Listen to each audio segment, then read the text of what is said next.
So this week on Grey's Anatomy, Owen has another post-traumatic stress incident where does he take another swat at Christina accidentally? Yeah, you know, it gets kind of ugly. He has a kind of a night terror episode that results in him harming Christina, essentially.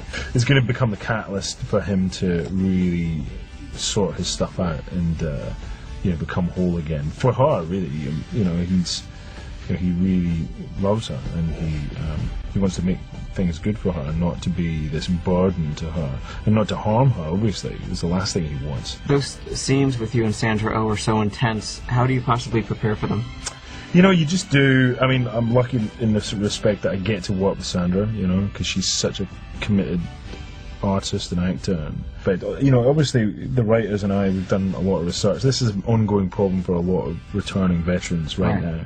Post-traumatic stress is a thing that there's a lot of stigma attached to it.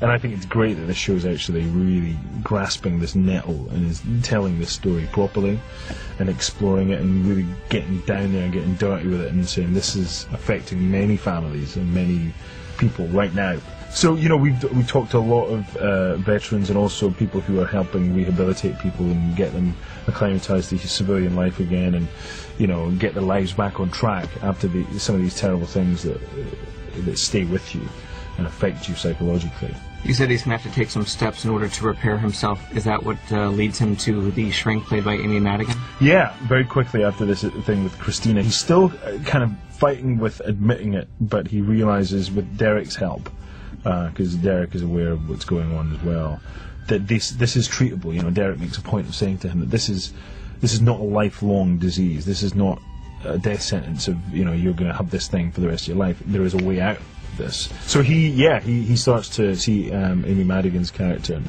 again, it's hard for him because he's not the most verbal guy, and he's not into expressing his emotions in that way, in the most traditional way. But yeah, they work through it, and they work through a lot of stuff. So how have those scenes been going for you with Amy Madigan? They've been great. It's funny, I've never been to therapy before, so I was kind of nervous because I've never actually sat in a therapist's chair before. When the camera was on me, she just started to, and the first scene is me sitting there being uncomfortable, and there's a silence because I don't know what to say.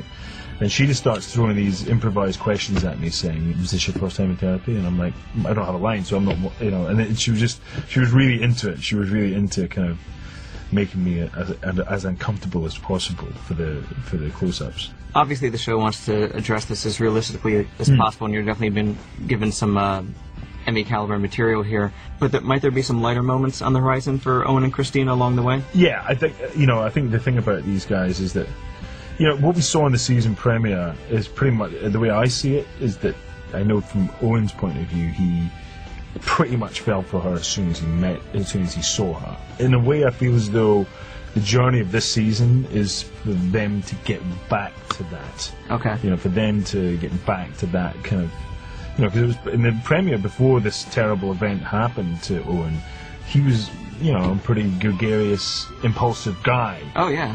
He had her stapling them together and stuff. Exactly, and it was fun to be had. So, yeah, we're going to get back to that.